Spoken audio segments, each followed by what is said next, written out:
Boa noite, irmãos, a paz do Senhor. Está tudo bem aí?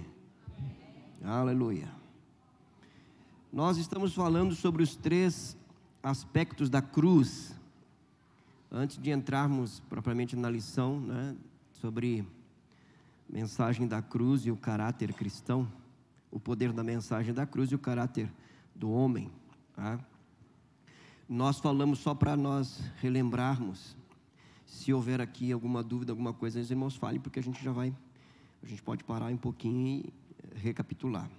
O primeiro aspecto é Cristo morreu por nós, nosso substituto, E nesse aspecto aqui nós temos Cristo bebendo o cálice da ira divina, que era para nós, sofrendo a penalidade do pecado, as consequências, levando sobre si nosso pecado, nossa culpa, maldições, enfim, enfermidades, toda essa realidade aí. Então, um fato que já aconteceu, ele morre em nosso lugar como nosso substituto, ok?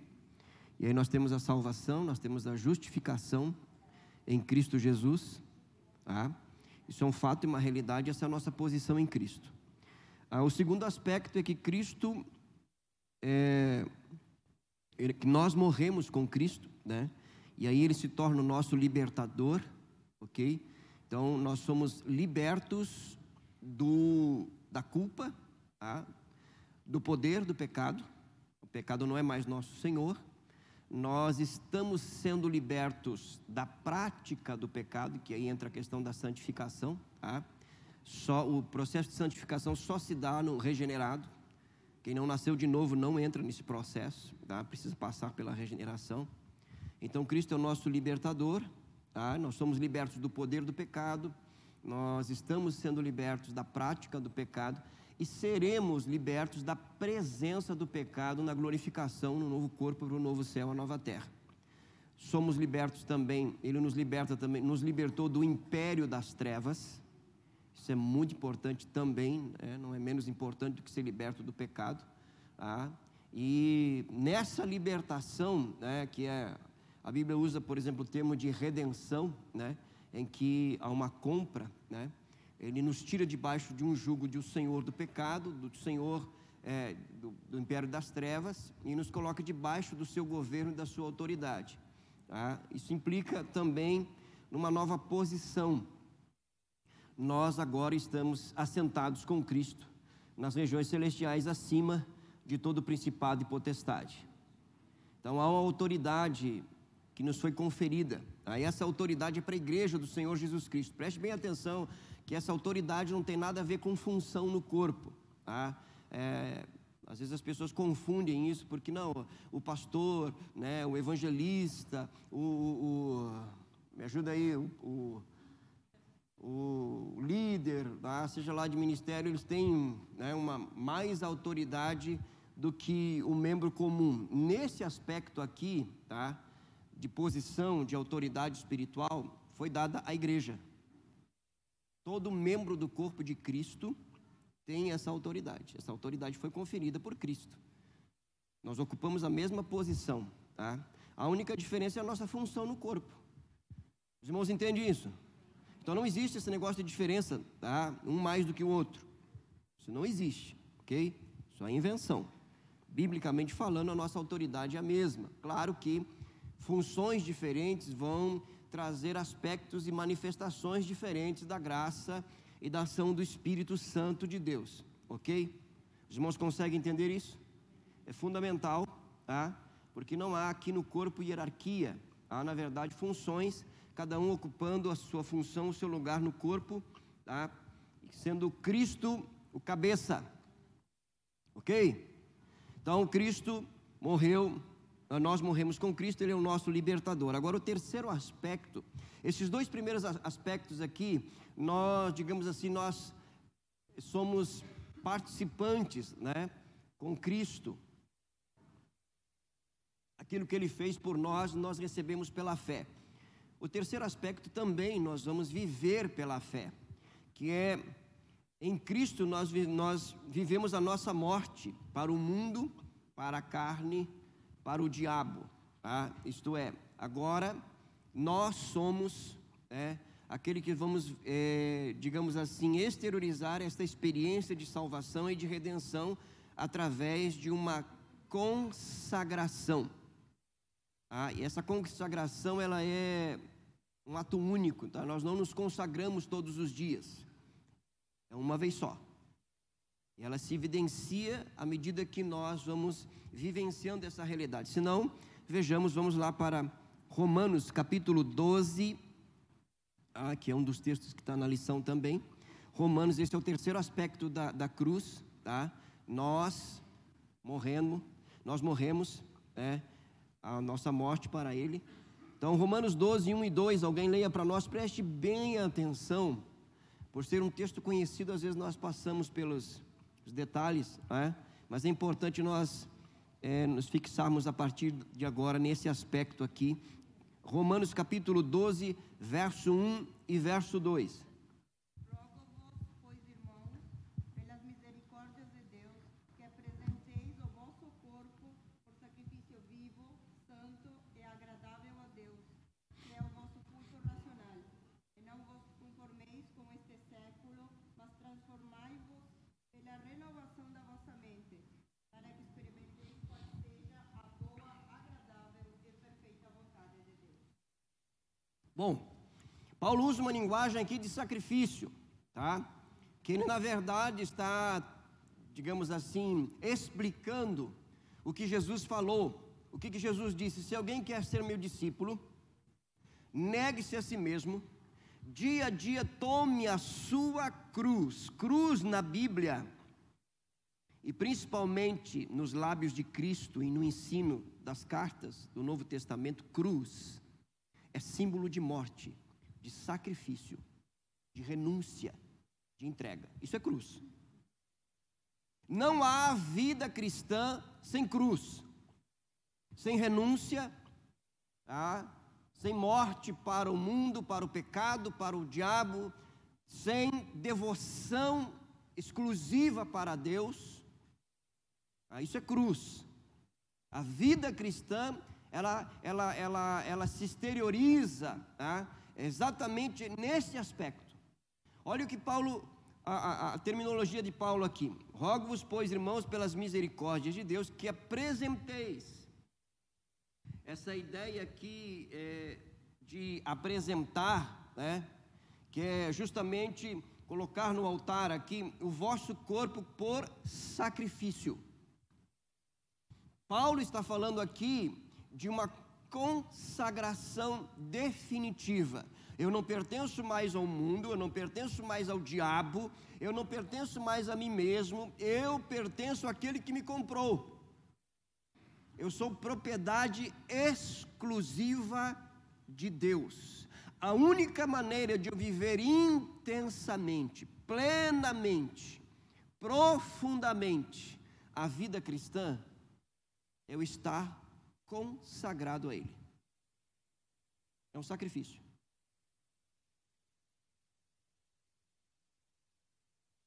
O tanto que eu quero de Deus, Deus tem que ter de mim.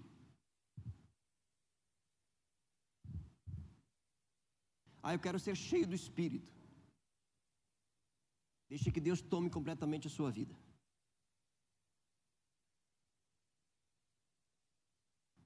Não há outro caminho. É a entrega, é a renúncia, É um ato único. Rogo-vos, pois, que apresenteis o vosso corpo por sacrifício, apresentado no altar. É um holocausto. Um holocausto animal era colocado todo ele no altar, todo ele era oferecido ao Senhor, todo. Então o que Paulo está trazendo aqui, a ideia é todo o meu ser, Não é só o meu espírito, não é só a minha alma. Por isso ele usa a expressão corpo aqui, porque os capítulos anteriores já vem trabalhando essa questão de espírito e alma. Quando ele usa a expressão corpo aqui, ele está falando justamente porque o meu espírito agora é um com o Espírito de Deus, porque o Espírito Santo habita em mim. A minha alma está sendo santificada pela presença do Espírito no meu espírito. O corpo, literalmente o corpo, que outrora era instrumento para o pecado, agora ele vai ser instrumento para a glória de Deus. ele vai viver, vai expressar a sua devoção a Deus. Os olhos, os ouvidos, os lábios, a língua, os braços, as mãos, você está entendendo? Todo o ser. Agora, por quê? Porque este corpo agora, ele é o templo, é o lugar onde Deus habita. Então eu não posso viver de outra forma, senão em total consagração e devoção a Deus. Entenda que este terceiro aspecto da cruz, não é Deus que faz, não é Deus que me consagra, Ele já fez isso em Cristo, quando Cristo morreu por mim, como meu Salvador e como meu libertador. Agora sou eu que faço para Ele. O sacrifício agora não é mais Cristo. Os irmãos estão entendendo? O sacrifício agora sou eu.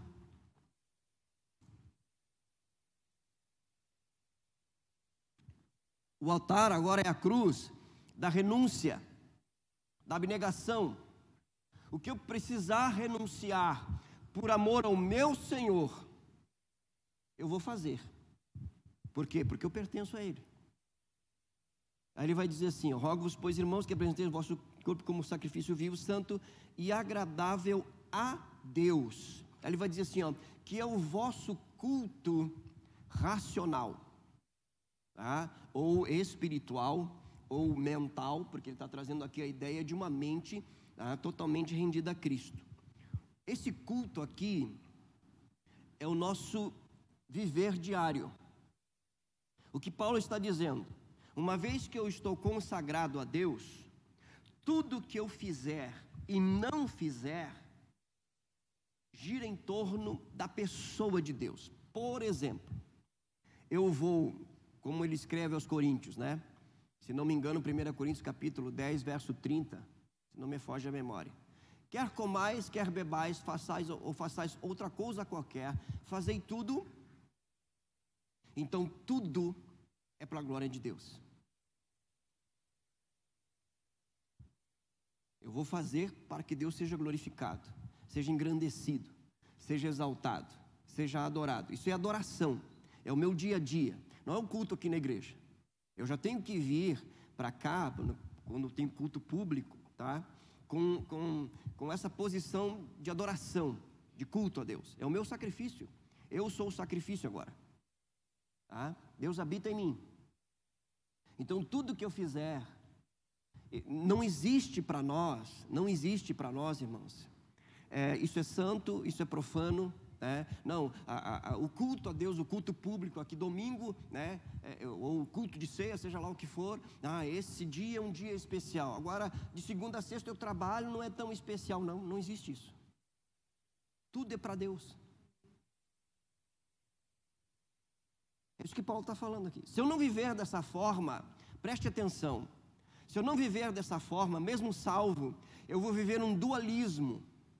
E esse dualismo vai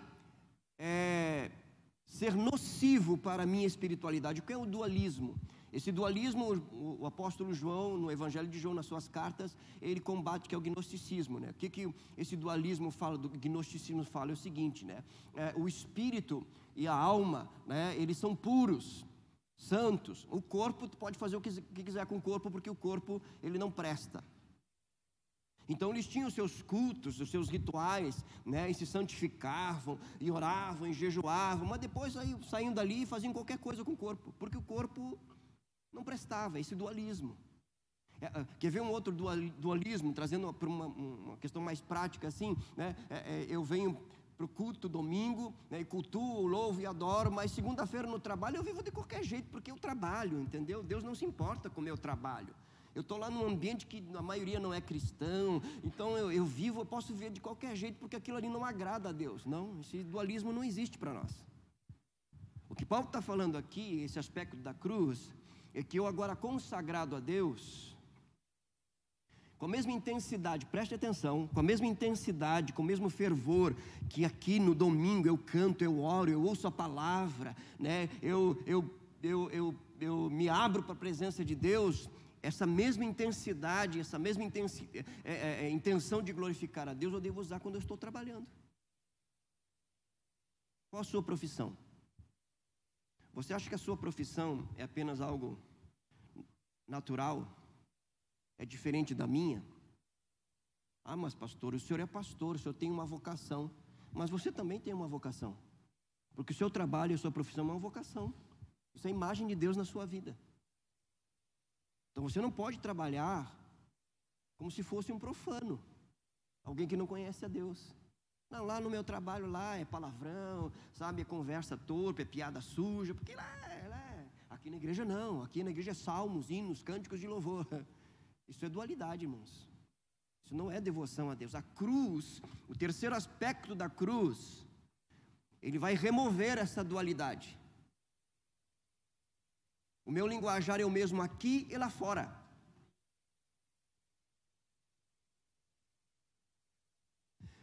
Vou compartilhar com você uma experiência de um irmão. Eu achei assim muito impactante, pelo menos para mim. Esse irmão um dia chegou aqui para mim e disse assim: pastor, o senhor me ajuda em oração? Porque eu tenho uma coisa que eu quero mudar na minha vida e não estou conseguindo. Toda vez que eu estou sob pressão, eu estou muito tenso, eu largo um palavrão. E eu não quero mais isso. Só que ele falou com lágrimas, ele falou com dor no coração. E eu no meu interior disse: esse irmão é crente. Esse irmão é de Jesus. E aí eu conversei com ele, aquela coisa toda, oramos ali e tal. Aí passou um tempo, uma terça-feira, estava chovendo, ele foi sair do carro, aqui, antes de entrar para a escola bíblica.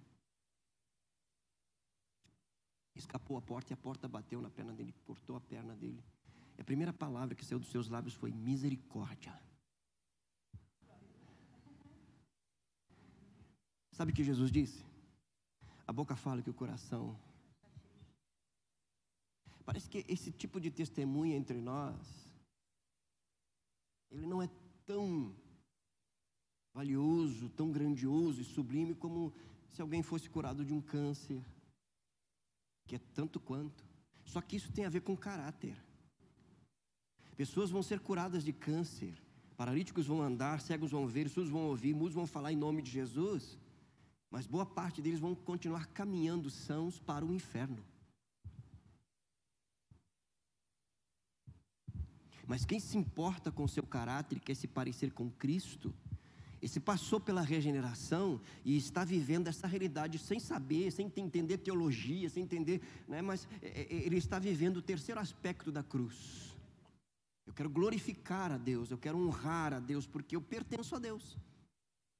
Os meus lábios não são mais do mundo, eles são de Cristo agora. Por isso que Paulo está falando aqui, sacrifício agradável a Deus, que é o nosso culto. É no dia a dia. Domingo à noite nós ouvimos o pastor falar sobre, por exemplo, repetidamente ele fala sobre a vida cristã, ela se dá realmente no âmbito familiar.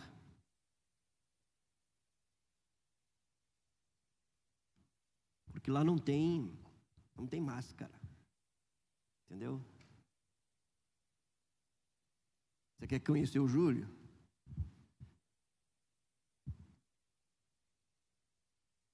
Como 1 quilo de sal com ele. Quanto dura 1 quilo de sal? Quanto tempo? Ou então pergunte para aquela senhora, a jovem senhora que está sentada ali.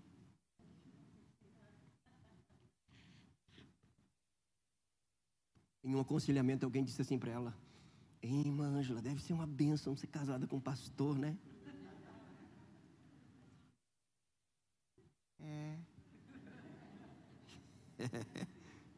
Tem que ser. Deve ser. É disso que Paulo está falando, irmãos. A vida cristã se dá aqui, no embate, no dia a dia. Relacionamento esposa e esposa, pais e filhos, patrão e empregado. É aí que se dá a vida cristã. É disso que Paulo está falando. Esse é o terceiro aspecto da cruz. onde se evidencia a regeneração, onde se evidencia a presença santa do Espírito na vida do regenerado, onde os seus pensamentos, os seus sentimentos, as suas emoções, as suas intenções, né, o seu linguajar agora é do céu, ele não é da terra. É diferente, sua postura, maneira de se vestir, maneira de tratar os outros, né? A gente vai ver isso, vai, né? Estou só preparando um terreno aqui para não assustar o cliente, mas a gente vai caminhar um pouco mais, entendeu? Né? Imagina que se eu estou sendo confrontado, entendeu? Não vou ficar sozinho nessa história aqui, então você vai vir comigo. E o texto diz assim, ó: e não vos conformeis com este século, ou esta era. A ideia aqui dessa palavra no grego é esse sistema estabelecido, tá? Regido pela mentalidade de Satanás. Quando ele diz assim, não vos conformeis, a expressão aqui, não tome a forma. É interessante porque esse verbo aqui, ele fala de tomar a forma de uma maneira externa. Ele está falando aqui, tomar a forma é o seguinte, é ser transformado de uma maneira somente externa, aparente, para que os outros vejam. Diz, não vos conformeis, não entre nessa forma e tome uma forma simplesmente de algo externo, para mostrar para os outros. Ele vai contrapor com outro verbo que diz assim, ó, mas transformai-vos. O verbo transformar aqui nós já falamos, né, que é uma metamorfose, que é uma transformação que acontece no interior e ela se exterioriza. É diferente. Quando ele fala não vos conformeis, ele está falando de uma transformação externa, meramente externa. Quando ele fala mas transformai-vos, ele está falando de uma experiência no seu mundo interior. Exteriorizar agora o Cristo que me salvou e o Cristo que me libertou, o Cristo que habita em mim, pelo Espírito de Deus. Esse é o aspecto da cruz. Mas transformai-vos pela renovação do vosso ou da vossa mente. Tá? E aqui a ideia mesmo é a filosofia de vida.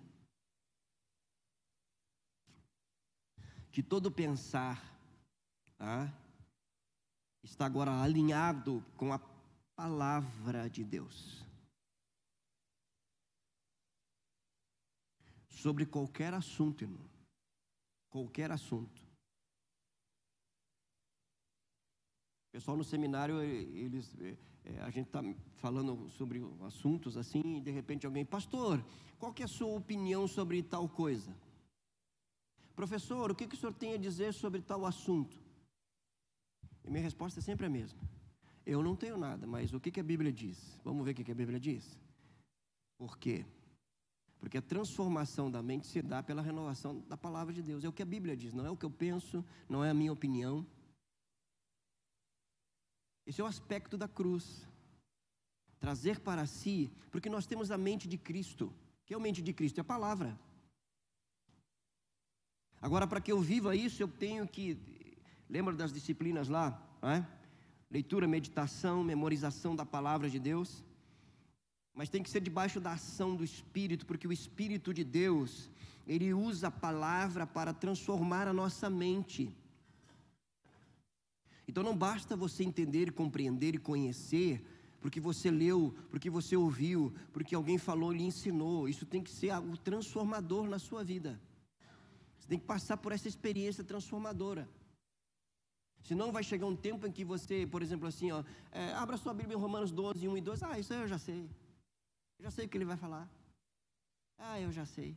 Eu já vi, eu já li. Já vi várias pregações. Esse tipo de atitude mostra claramente que apenas um conhecimento intelectual. Não houve uma transformação de mente. São duas coisas distintas. Eu tenho escutado os sermões de Wesley. E uma das coisas que ele repete muito é o seguinte: muitos conhecem sobre Deus, mas não conhecem a Deus. Conhecer sobre Deus é uma coisa, conhecer Deus é outra coisa. Você já sentou com uma pessoa muito simples, muito humilde, sem muito conhecimento, mas que conhece a Deus. É fantástico. É maravilhoso. Porque Deus, para essa pessoa, o conhecimento que ela tem acerca de Deus não é resultado apenas de leitura de Bíblia e de livros. Isso tem o seu valor e a sua importância. Mas Deus para ela é real. Deus senta à mesa com ela. Ela sai para trabalhar, Deus está com ela. Ela sai para caminhar, fazer exercício, Deus está com ela. Deus é real. É esse aspecto da cruz que Paulo está falando aqui, irmãos. Essa realidade no nosso dia a dia. E o propósito aqui é para que experimenteis. E a ideia de experimentar aqui é provar genuinamente a vontade de Deus. Deus tem vontade.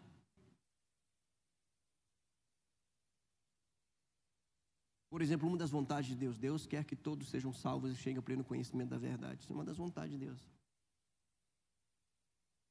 Que outra vontade de Deus? Sim. Deus quer que eu e você nos mantenhamos cheios do Espírito Santo. É vontade de Deus, porque é uma ordenança. É vontade de Deus que amemos uns aos outros, como Cristo nos amou. Aliás, ele disse que o mundo nos reconheceria como seus discípulos quando nos amarmos uns aos outros como Ele nos amou. Não é o quanto nós pregamos, o quanto ensinamos, o quanto cantamos, o quanto... e tudo isso tem o seu valor, né? Mas é o quanto nos amamos uns aos outros como Ele nos amou.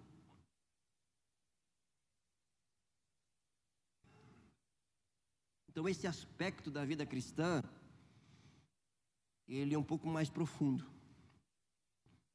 Ele nos tira da superfície.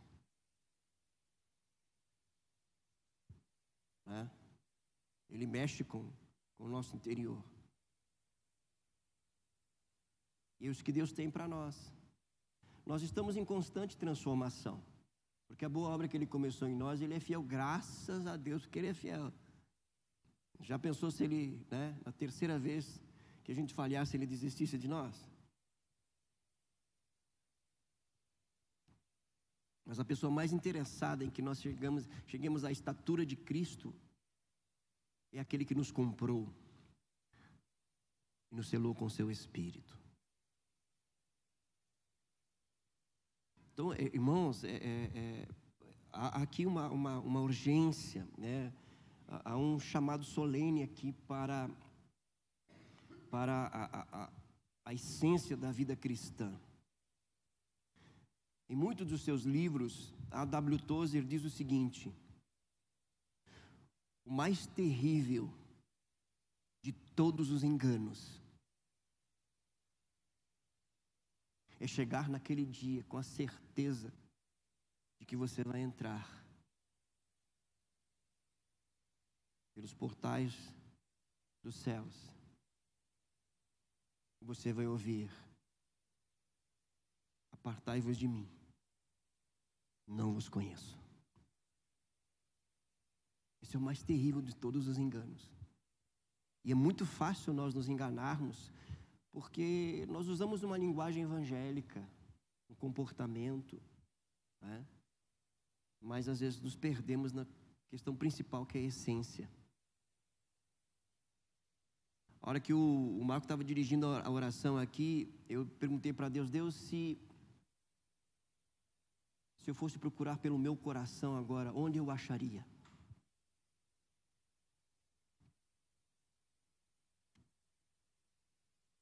Me veio claramente as palavras de Jesus: onde estiver o teu tesouro, ali estará o teu coração. Se Cristo não for tudo para mim, meu coração não estará nele. Esse é o terceiro aspecto da cruz. Cristo é tudo para mim. É Cristo. É por Ele, para Ele, é nele.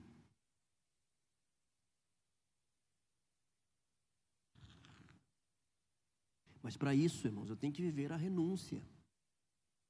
Não se engane. Você quer ver um aspecto da cruz, esse terceiro aspecto da cruz, por exemplo, na vida de Abraão? Abraão, dá-me o teu filho, o filho a quem tu amas em sacrifício.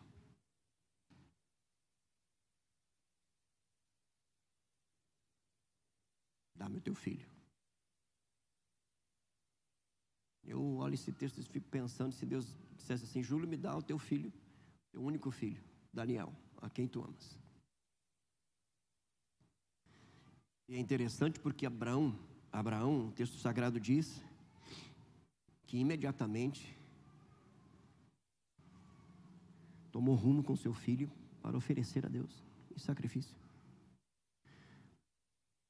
E o texto sagrado diz que quando ele estava com Isaac no altar, e que ele levantou o cutelo para sacrificar Isaac, o anjo do Senhor, que é a teofania, que é a manifestação de Cristo no Antigo Testamento, né, disse: pare, Abraão. Olha o que o anjo diz: porque agora sei que temes a Deus. O temor do Senhor, a reverência, o respeito, a consideração é sinalizada pela obediência imediata, pela obediência sacrificial, pela obediência sem retorno, porque ele não teria retorno, por obedecer sem saber o que iria acontecer, simplesmente por temor a Deus. Esse é o aspecto da cruz. E às vezes a gente ouve essas pregações, né? Qual o Isaac que você precisa entregar? Porque, irmãos, volta ao mesmo assunto, tá? Nós devemos anelar e desejar sempre nos mantermos cheios do Espírito Santo, mas não há vida cheia do Espírito sem uma renúncia plena. Se eu quero me encher do Espírito, o único caminho é me manter totalmente consagrado a Deus, devotado a Ele. Se Deus tiver tudo de mim, meus sonhos, meus projetos, meus desejos, minhas vontades, meus pensamentos, meus sentimentos, minhas emoções, meus bens, minha família, meu trabalho, se Ele tiver tudo, de fato e de verdade, porque a qualquer hora, em qualquer momento Ele me pedir: olha, eu quero, e eu entregar porque é dele, eu vou me manter cheio do Espírito. Então não é só oração, jejum, não é só leitura da palavra, é uma atitude voluntária de sacrifício. Lembra da experiência de Billy Graham? Porque ele pediu para Deus, quando ele entrou lá no quarto de John Wesley, orou, dobrou os joelhos e orou, e disse: Senhor, dá-me o que deste para John Wesley. E Deus disse: dá-me o que John Wesley me deu.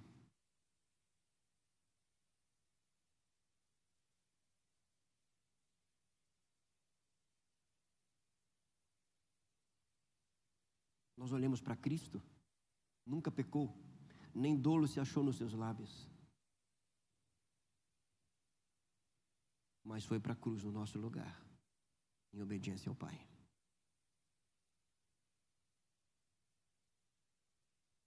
Um cântico maravilhoso que diz: abriu mão da sua glória, se fez homem. Ele nasce e é colocado, irmãos, num coxo. Você pensa que estrebaria o quê? O Rei dos Reis e Senhor dos Senhores. Foi colocado num coxo, lugar onde os animais se alimentavam, porque não tinha lugar. Ele é colocado ali.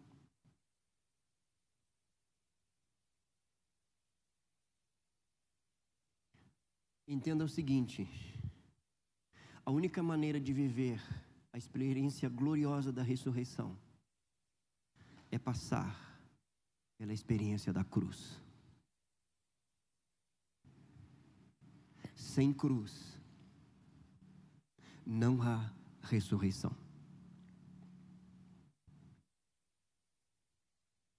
É disso que o terceiro aspecto está falando.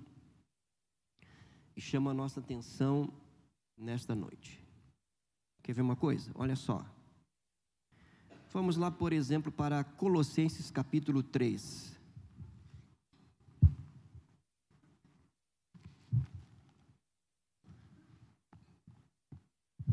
Colossenses capítulo 3, eu vou ler, você acompanha, a partir do verso 1. Como diz o pastor Wagner, vocês estão tão quietos. Mas vamos lá. Olha só, como começa esse texto. Portanto, se fostes ressuscitados juntamente com Cristo, lembra, morremos com Cristo, ressuscitamos com Ele. Quando morremos com Cristo, Ele é o nosso Salvador. Quando ressuscitamos, Ele é o nosso libertador, amém? Agora Paulo vai entrar no terceiro aspecto da cruz. Você morreu com Cristo, você ressuscitou com Cristo, você tem nova vida, então tá.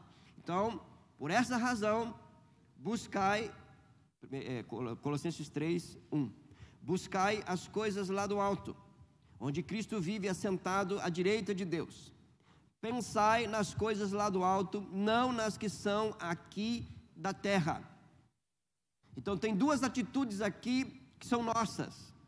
Cristo não vai fazer por nós, e que agora nós podemos fazer nele. Primeiro, buscar. E segundo, ocupar a nossa mente. Você sabe que tudo que nós ocupamos a nossa mente toma forma de domínio, de controle. Se você se ocupar com pensamentos de morte, desastre, de enfermidade, é isso que vai dominar a sua mente. Não só a sua mente, suas emoções, seus sentimentos, suas ações, suas reações. Você vai ver morte para todo lado, você vai ver má notícia para todo lado, você vai entrar num colapso mental terrível. Então, buscar e pensar, ok? A ideia de buscar e pensar é a totalidade do ser. É o arbítrio que agora tem liberdade para buscar as coisas lá do alto. Pensar nas coisas lá do alto. Irmãos, nós nunca vivemos uma geração que se diz cristã tão terrena.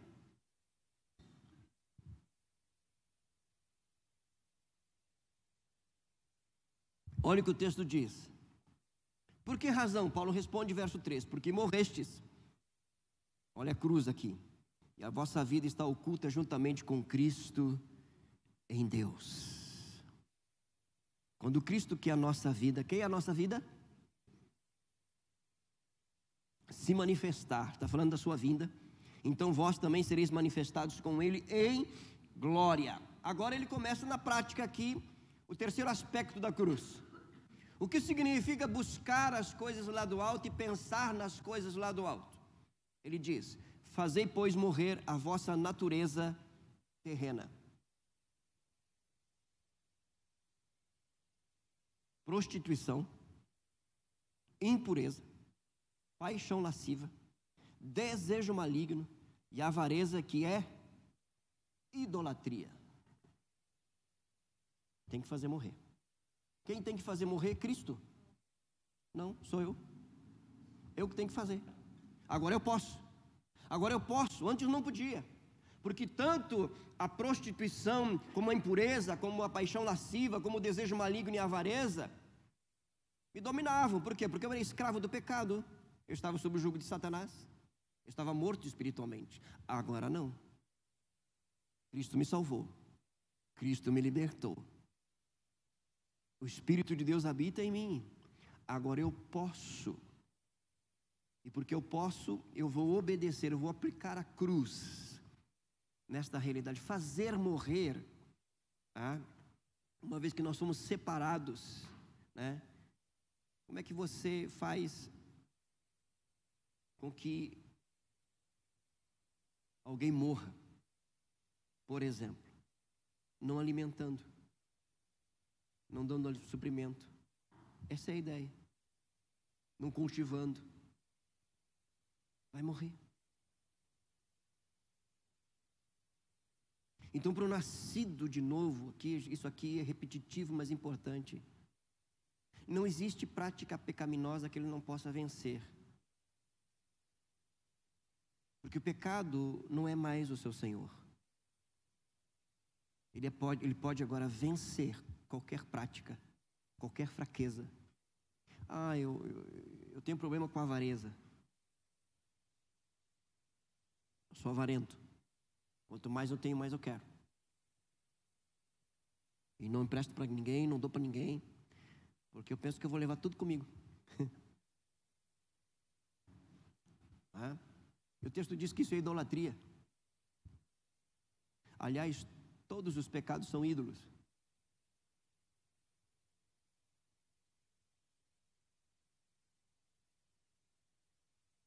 Então não se engane. Tem muito idólatra em templos cristãos. Eu tenho que fazer morrer. Jejum, oração, renúncia. Você tentado, vai surgir as oportunidades e eu vou anunciar por amor a Cristo. Porque agora eu sou dele. É sacrifício. Esse é o terceiro aspecto da cruz, irmãos. Isso somos nós que temos que fazer. Auxiliados, ajudados, conduzidos, dirigidos pelo Espírito de Deus. Há um trabalhar aqui, uma cooperação mútua. Mas nós temos que fazer. Eu não vou mais acessar, eu não vou mais flertar, eu não vou mais colocar diante dos meus olhos, eu não vou mais ocupar a minha mente com isso, eu não vou mais falar sobre isso. Por quê? Porque eu morri, eu fui separado disso. Então eu vou continuar em sacrifício, em consagração.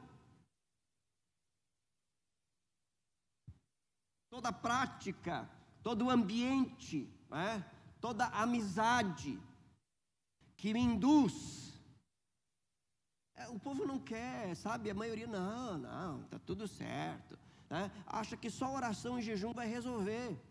Mas não muda de ambiente, não muda de amizade, sabe? Não muda de conversa, não muda de acesso à internet, achando que a oração e o jejum é uma varinha mágica. Não, irmão. Não precisa você destruir o celular e parar de pagar a Netflix. É só você olhar outras coisas que não vão alimentar a prostituição, a lascívia, a avareza. Os irmãos estão entendendo? Isso somos nós que temos que fazer. E para alguns é um sacrifício maior do que para outros. Talvez para você não seja um sacrifício, né? Não olhar, não ficar na frente da televisão aí por 2 horas. Mas para mim eu tenho que abrir mão. Você está entendendo? Então você sabe onde que realmente se faz necessário o sacrifício. Quais são as áreas? Esse é o terceiro aspecto da cruz, é sacrifício. Aí ele vai dizer assim, por estas coisas é que vem a ira de Deus sobre os filhos da desobediência. Quem são os filhos da desobediência? Os que não nasceram de novo. Porque para os filhos da desobediência isso aqui é normal, isso aqui é totalmente normal, tranquilo. Não há problema nenhum com prostituição, não há problema nenhum com paixão lasciva, com impureza, com desejo maligno, com avaria, não, isso aqui é tranquilo. Mas para os filhos da obediência, isso não pertence mais a eles. Ora, nessas mesmas coisas andastes, olha só, andastes vós também noutro tempo, quando vivíeis nelas. Por que nós andávamos nestas coisas? Porque esta era a nossa vida. Perceba que o que precede o comportamento é a condição de vida. Eu só vou reproduzir a minha essência.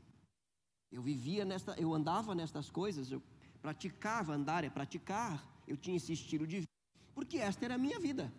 Agora não, eu tenho uma nova vida.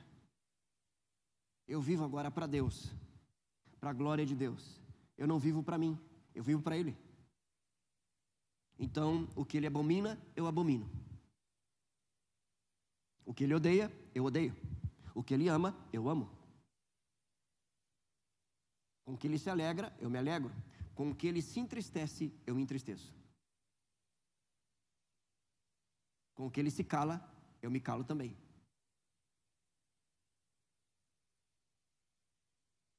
Vocês estão tão quietos. Olha só. Fazer morrer, você entendeu aí fazer morrer? Agora ele vai usar uma outra expressão. Agora, porém, despojai-vos. A ideia de despojar, né, é tirar as vestes, né, remover. Essa é a ideia. Vou me despojar, me despir disso. Tá? Agora, pois, despojai-vos igualmente de tudo isso. Vai apertar um pouquinho mais, tá, irmãos? Mas faz parte do processo. Ira. Ira. É tão terrível quanto prostituição, lascívia, impureza e avareza.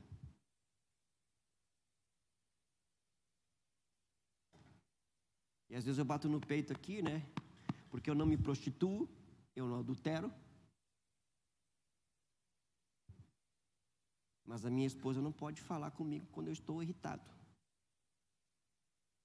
Porque eu sou uma pessoa muito irada. Eu nasci assim. Eu sou irado porque eu sou verdadeiro. Eu sou sincero. Mas não dá, como diz a minha esposa, para você ser sincero com educação, com ternura, com brandura. Como eu me irrito quando ela diz assim, ó, seja um pouco mais brando, dá vontade de bater. Por que me dá vontade de bater? Porque isso me consome. Eu tenho que quebrar, eu tenho que bater. Eu tenho que vencer o argumento.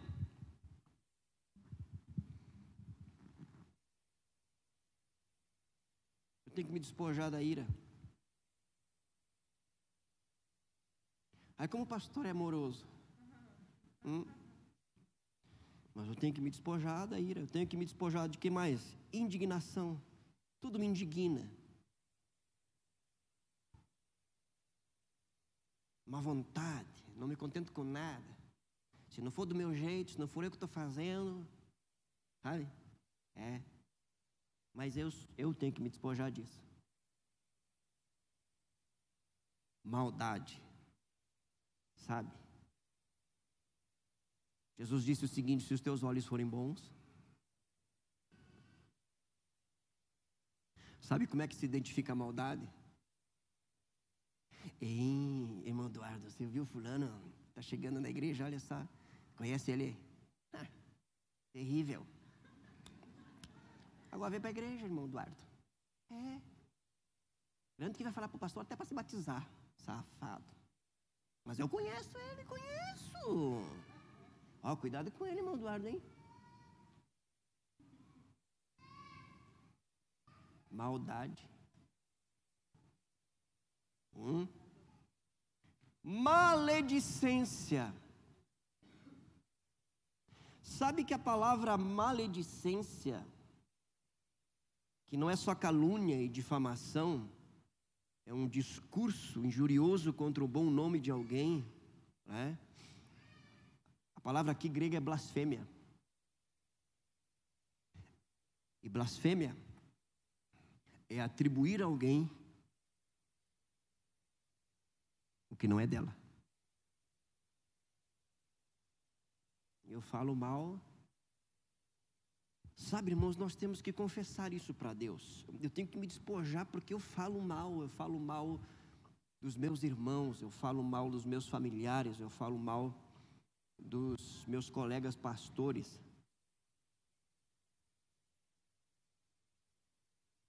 Sempre tenho mas, né?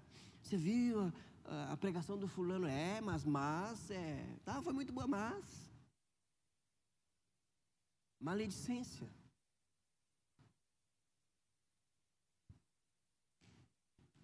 Linguagem obscena do vosso falar.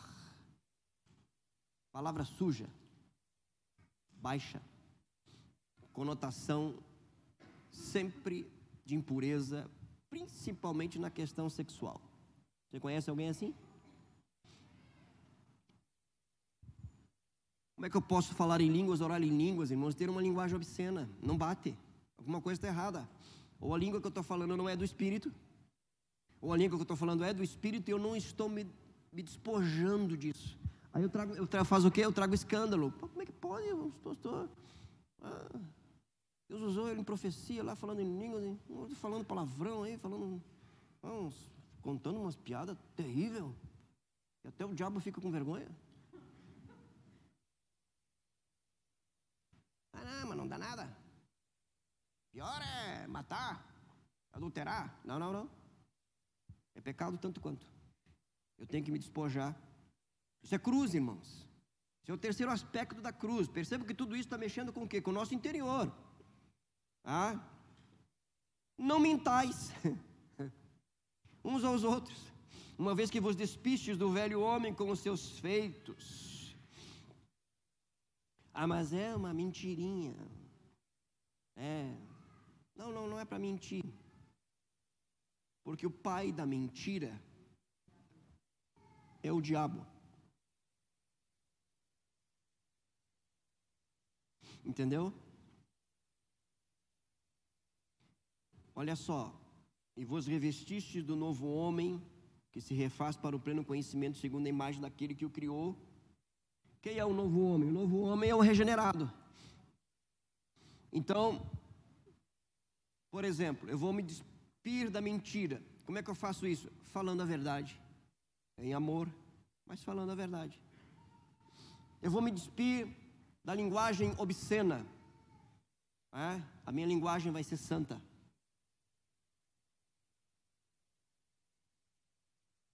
Puritana.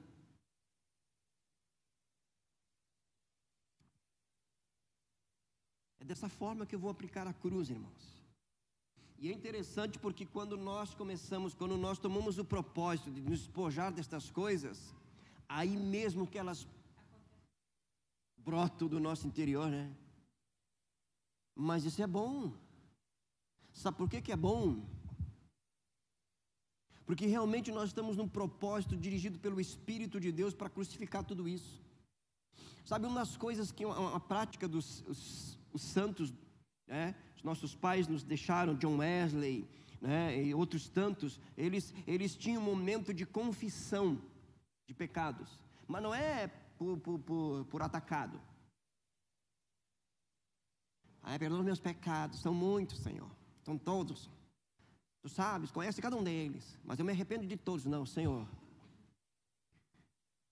eu tenho usado de linguagem obscena. Eu menti, Senhor, eu tenho mentido. Eu tenho pecado, Senhor, com ira, com indignação. Senhor, eu tenho usado de maledicência para com os meus irmãos. Confessar realmente e se entristecer, não com medo de ir para o inferno, porque você já está livre do inferno. Cristo te libertou disso, mas por amor a Ele. Por amor a Ele. Sabe, isso é cruz, irmãos. Isto é cruz. Sou eu que tenho que fazer, eu tenho que ir para um momento de oração. Pastor, então eu vou ter que orar mais, então eu vou ter que gastar mais tempo. Oração nunca é gastar tempo, irmãos, é investir tempo, é remir tempo.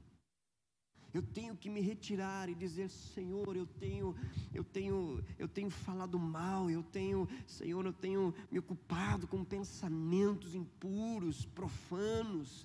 Meu Deus, eu tenho julgado os meus irmãos no meu coração, ainda que com meus lábios não, mas no meu coração. Eu tenho desprezado as pessoas no meu coração. Eu me vejo, eu me acho. E eu estou falando para você que eu tenho orado, irmão. Essa é a minha oração todos os dias. Ainda antes de vir para cá no banheiro, eu falei, Deus, como é que pode eu desprezar as pessoas no meu coração, me achar mais melhor do que elas, maior do que elas? Isso é pecado, isso te entristece, meu Deus. Isso entristece o teu Espírito que habita em mim. Como que pode, meu Deus, tem misericórdia, não é possível. Aí nesse aspecto nós entramos na experiência do apóstolo Paulo. Miserável homem que sou, aqui está a nossa miséria. Quem me livrará do corpo desta morte? Graças a Deus por Jesus Cristo. Mas há uma obra de santificação em nós, irmãos.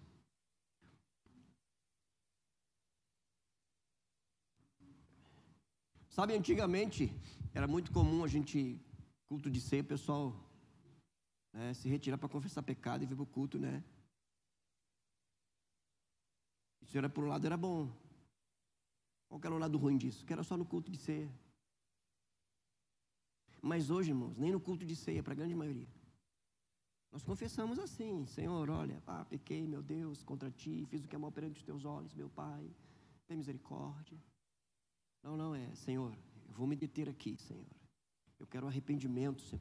Me concede arrependimento pela mentira, concede arrependimento pela prostituição, pela lascívia, pela ira, pela indignação, pela maledicência, pela linguagem obscena, pela avareza. Eu quero a casa do meu irmão.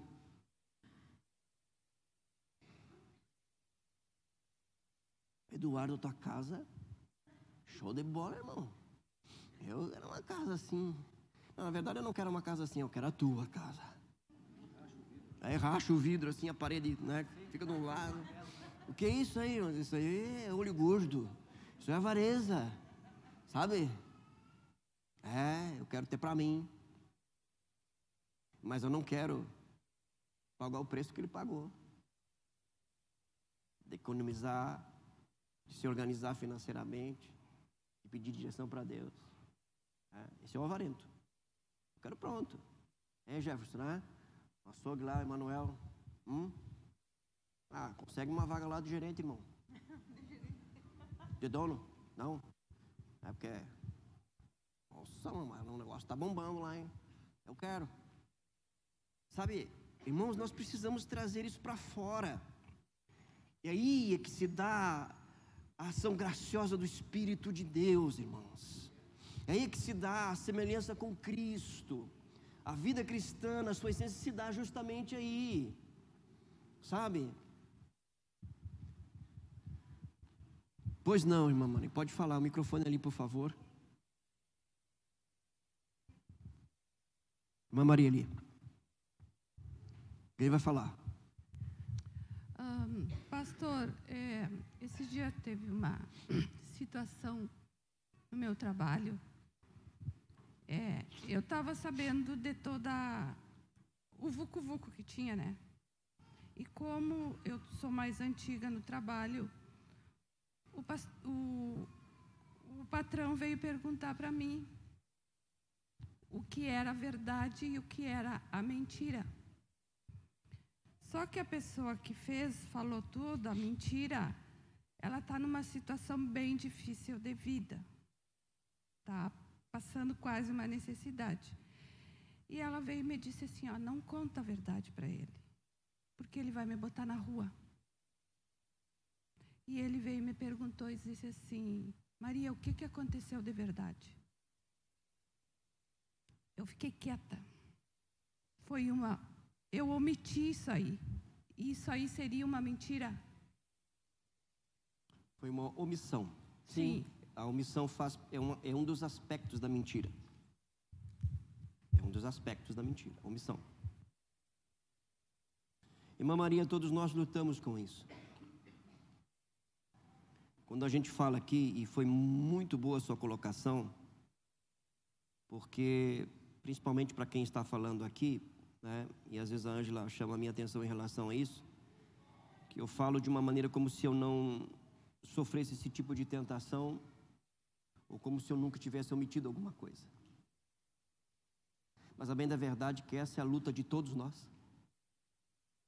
E quando nós vivenciamos uma experiência como a da irmã Maria, e nós omitimos a verdade, nos entristecemos, nos envergonhamos, obrigado, querida, grande será o teu galardão. E nos voltamos para Deus e pedimos perdão, é porque o Espírito de Deus habita em nós. Estamos nos deixando ser transformados. O triste e terrível é quando isso é normal, não nos incomoda, para nós tanto faz como tanto fez. Então, quando nós estamos falando desse aspecto aqui da cruz, irmãos, e trazendo essas... Porque Paulo está falando para a igreja aqui. Paulo não está falando para a gente mundana. Paulo está falando para a igreja. É lógico que no meio do corpo de Cristo estão aqueles que não nasceram de novo, né? Mas ele está falando para todos, é da igreja. Por quê? Porque, bem na verdade, nós enfrentamos essas lutas. Todos nós. Essa aqui é a verdade, irmãos. E é uma verdade universal dos crentes. É a nossa luta de cada dia. Situações em que nós nos encontramos que muitas vezes falhamos e erramos. Mas aí é que está a questão. É que nem, e aqui a gente vai encerrar porque já está terminando, né? Olha só. Quando você entra num propósito, tá? Por exemplo, de reeducação alimentar, você precisa, né, melhorar sua saúde, aquela coisa toda. E você vem de uma vida totalmente desregrada no que diz respeito à alimentação, mas você entrou num propósito. Começa muito bem, né?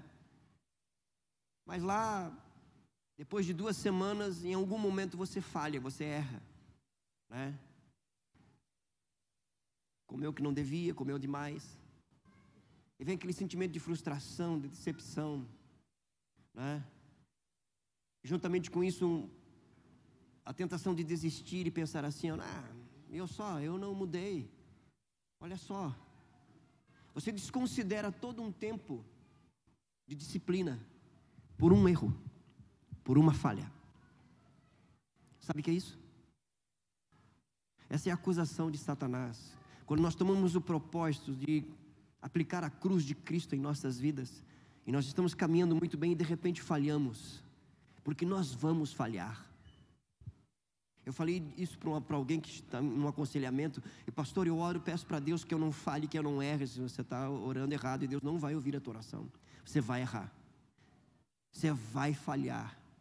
Está amarrado, pastor, não tem nada de estar amarrado, você vai errar, porque você é falho, e Deus vai quebrar o teu orgulho, para te ensinar a se humilhar diante dEle, para que você tenha a experiência do perdão e da misericórdia de Deus, para você aprender que quando você erra, você não deixa de ser filho, para você aprender que quando você erra, você está num processo de transformação, de santificação. Então entenda, lembre-se, leve em consideração, quando você errar e falhar, lembre-se, você está com um propósito de se deixar ser transformado. Você está em batalha com você mesmo. Essa é a maior batalha de todas. Tem gente que pensa que a maior batalha é contra Satanás. A palavra de Deus diz, resistir ao diabo e ele... Resista à mentira, resista, vamos ver se ela vai fugir. Ela está lá, é da carne. Tem que levar para a cruz, irmãos. Todos os dias. Até quando, pastor? Até quando nós recebemos um novo corpo, para o novo céu, a nova terra. Lembre-se, aquele que começou a boa obra em vós é fiel para completá-la. Feche seus olhos. Vamos orar. Pai, nós te damos graças, porque morremos com Cristo, ressuscitamos com Cristo, para vivermos em novidade de vida. Pai, te damos graças, porque hoje é totalmente possível em Cristo, pelo Teu Espírito, fazer morrer a nossa natureza terrena, nos despojarmos do velho homem e nos revestirmos do novo homem, Senhor. E graças te damos por isso. Graças te damos por tão grande salvação. Ó Deus eterno, que as nossas mãos se mantenham no arado, que os nossos olhos se mantenham fitos no autor e consumador da nossa fé. E que continuamos a caminhar e avançar, Senhor, sem retroceder, pois Tu não tens prazer na alma que retrocede, Senhor. Que continuemos avançando, Senhor, debaixo da Tua graça, no poder do Teu Espírito. Ó Deus eterno, eis-nos aqui como um sacrifício vivo, santo e agradável a Ti, Senhor. Ó Deus eterno, que não tomamos a forma deste mundo, desta era. Antes nos deixemos ser transformados pela renovação do nosso entendimento, para que experimentemos no nosso dia a dia a Tua vontade, Senhor. De maneira que o nosso viver glorifique o Teu nome e testifique da boa obra que o Senhor está fazendo em nossas vidas. Assim oramos, agradecidos, em Cristo Jesus. Amém. Que o Senhor te abençoe.